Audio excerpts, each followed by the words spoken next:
So we are performing the Platinum Hydrated. Name possibly to change, we'll see. We're going to start with the first cleanse with the calendula. There we go. We're going to do 2 full pumps of the calendula. We're going to work our hands with it. We always like to start with the calendula cleanser because what that does, it's going to help to remove any excess dirt, debris, makeup, while still staying very gentle on the skin and not stripping natural oils. So when we do our skin analysis, we have a really accurate portrayal of what her skin actually needs, instead of using like a really aggressive cleanser that might dry it out and give us a skewed idea of her skin. This process should take about 1 to 2 minutes, just working it in, and then you're going to remove with hot 4x4s. Next, we are going to remove with warm 4x4s that I grabbed from the hot towel warmer. You want to make sure that you do both 4x4s with the same amount of pressure and the same pace on both sides of the face. As you can tell, I do already have the light on her. It is a soft, warm light. I do not have the super bright light on her just yet. What I'm going to do, now that I have removed everything, I'm going to go ahead and put her goggles on, and then I'm now going to switch it to the brighter mode, you can see, and turn it up a little bit so I can have a more accurate look at her skin. When doing the skin analysis, you want to make sure that you are pinching and pulling every single part of the skin. Her chin, both of her cheeks, and her forehead, as well as her nose. You want to make sure to see if she's got good bounce back. What is her collagen elasticity like? This is where you have the conversation with your clients about what are they using on their skin, what's working for their skin, what are their concerns that they want to correct with their skin, what do you see with their skin, and then this is where you make recommendations for products as well as future services based on what you see and based on what the client wants to treat. Always start with the 1 to 2 nice things about their skin first, then go in and tell them what you see, and then let them know what services and what products work best for what you see and what they want corrected. That is how you start the process of getting them interested and figuring out how to actually make the changes in their skin. Okay, so for the next cleanser, we're going to do the dermal balancing. I don't know if you can see that. She has slight congestion. Her skin feels like it's just kind of dull. So we're gonna do about a half a pump on that one, about a half a pump on that one. I got these slightly damp just before as well. And so when I say these, I mean the tips, the heads, whatever they're called. And so now we are going to set these on here at the same time and press the buttons at the same time. And then now we're just going to work this cleanser in. Again, make sure you're doing the same pace and the same amount of pressure on both sides, so it's very, very even. You're gonna do this for about 2 to 3 minutes. I did just turn the steamer on, so it should be coming on in just about a minute or 2. And I wanna work this in for, like I said, about 2 to 3 minutes under the steam with the Faceify brushes to really break up any additional dirt, debris, any congestion, and really give her that really, really, really deep clean. So when we do the Hydrolux next, we can actually get in where we need to be instead of having to deal with that outer layer of dirt and debris. Okay, you can't really see, but the steam is going on her. And so we did the steam with the Faceify brushes for about 2 to 3 minutes. If you feel like it just gets super dry with the Faceify brushes, feel free to add just a little bit of water.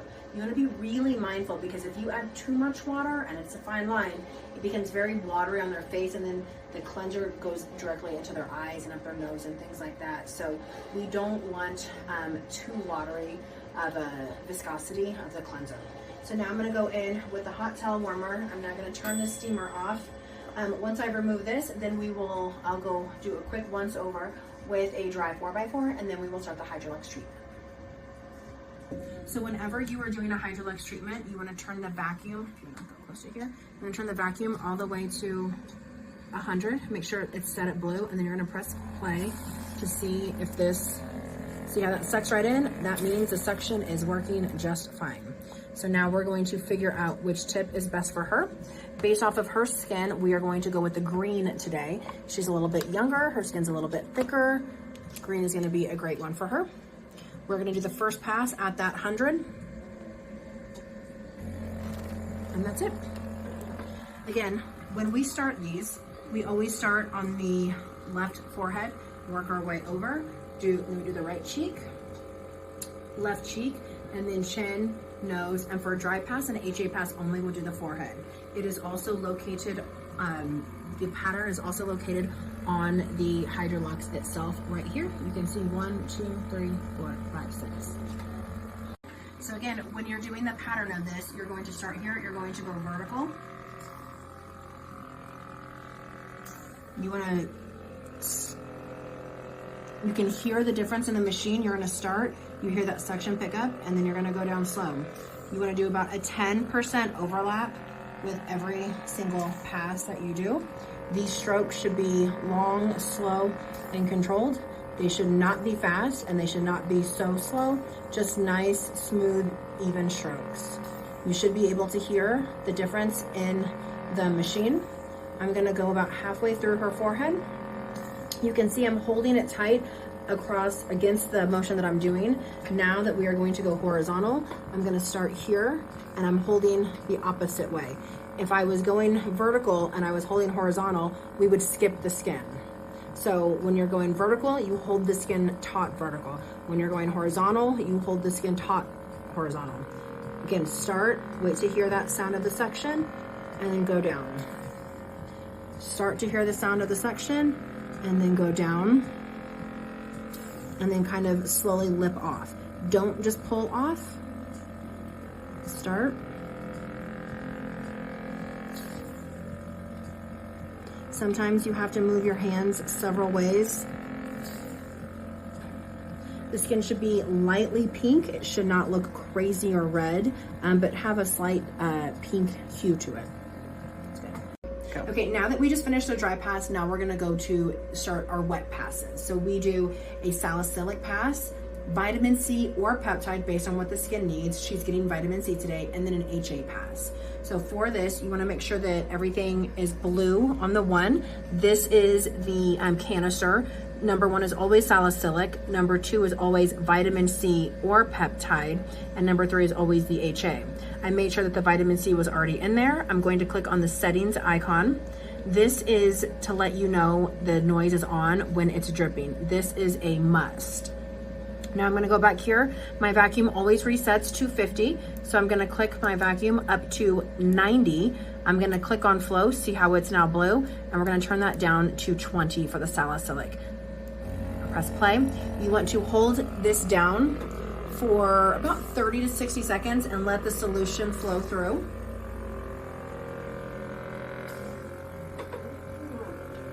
Oh, and I don't hear anything, right? This is why we always have the sound on. You will see there is a foot pedal down below. When you click the foot pedal, now you can hear the beeping. Now the solution is starting to flow. So if you feel like you're not getting any flow, but you don't hear the beeping, make sure that you click the foot pedal, and then where it says flow right here, should be highlighted all in blue. I'm starting to see a little bit of fluid come out now. So we are going to start. We want to make sure that we're holding the skin taut. You can see the solution. You can see how her skin is now wet. We tend to move a little bit faster with the wet passes than we do the dry pass, simply just to make sure we can keep the consistency the same. Okay, you're good. Okay, so we just finished the salicylic acid pass, and I worked the rest of the salicylic into the skin. This makes the skin really permeable, and now we've done 2 layers of exfoliation, and now with adding that salicylic, it should really prime the skin and prime the pores to be able to get all the extractions out. Hopefully you can get most of it out with using the actual tip of the Hydrolux. Most of the time I will just go a little bit slower in certain areas, such as like the chin or a nose, if that's where I see that they have the most clogged pores. And if I go a little bit slower, I can usually just pull it out there. But sometimes there's a little bit left over. So always after the salicylic acid portion, work the rest of that salicylic acid into the skin, put your gloves on with your 4x4s, and then you're gonna start and do your extractions. So next, before we get started with the second or the third pass, which is our second wet pass, we're gonna hit number 2 right there. We're going to hit play. You can hear it, we're gonna let the solution flow through. Now I'm gonna press the foot pedal after about 10 to 15 seconds. I'm still gonna hold my thumb on this for a little bit because I want to flush the rest of what was in the tube out. So after every time you do either solution 1, 2, or 3 from the canisters, you want to definitely make sure that you're holding the thumb on there and letting the solution pass for anywhere from 20 to 30 seconds every single time. Otherwise, you're putting the same solution on this area over and over, and this can make the skin really raw and irritated. So that has probably been enough. And then again, now we're gonna start our vitamin C pass. The exact same way we always do. It's the exact same every single time. Consistency is key. Okay, ready? Okay, so now we're on to our 4th final pass, which is our 3rd wet pass. We are at number 3. The vacuum is at 90, and I'm gonna turn the vacuum down to 80. Keep the flow at 30. At this point, we really just want to put a lot of hydration into the skin. I'm gonna go ahead and press play, listen to it flush through. I'm gonna hit the button and then hold to let the vitamin C flow through. Again, we do this for about 20 to 30 seconds. Again, every single time you do a wet pass, you really wanna make sure that you get the excess fluid out and get the new fluid in. Okay, you can stop there. Yeah. If it starts to get hard to hold because it starts to get pretty juicy, as you can see, it's pretty wet, you can kind of like pinch and hold as you go. You can see that I'm kind of adjusting my hands as I go to make sure. When I go by the eye, I hold my thumb right there to make sure that none of the fluid goes into the eye. But sometimes you have to kind of change and adjust how you're holding as you go. And that's okay. You just kind of make do with how you can. Good. So while her skin is still pretty wet with the hyaluronic acid, I'm gonna go in with the Hydro Forte mask. I'm just gonna do 1 pump, that's it. You can use either Hydro Forte or the Hale and Hush Hydrate. We are out of Hale and Hush Hydrate in this room, and these masks are very, very similar. So now I'm just gonna go in and I'm just gonna massage this for about the next 3 to 5 minutes so we can just seal all this good hydration into her skin. Okay. And so lastly, now that we have finished everything, I'm gonna check the hot towel, make sure it's not too hot. Everything's just about soaked into her skin. We don't want to leave a mask completely into the skin though. Whatever is soaked in is great, but we want to just like gently press to get the excess that's off the top. So what I'm going to do is I'm just pressing into the skin. You're going to do this for about 30 seconds to a minute. And then as you can see, I'm just pulling this off. I'm not rubbing anything off. Next, we're going to go in. Oh, can you give me the, right there. Oh, right in front of it, sorry. The eye cream, yep. Next, we're going to go in with our eye cream. Open that up. Same way as we do everything, we're going to do little tiny dots around on each side, all the way around, even into the eyelid, because this can take it. This can take it. The eyelids can take it because it is not exfoliating at all or aggressive. And then we're going to use the opposite side for the avocado lip hydrator. And then next we are going to do the moisturizer with SPF. I like to personally always mix the moisturizer and SPF together. You can see from there, that is the glow. Can you see pretty good on that? And then like a quarter of a pump. This comes out really, really, really quick. So now that I have that, I'm just gonna, again, mix in my hand, mix them together. And then voila. And as I'm doing this, I can go through for the eye cream as well. And that is it.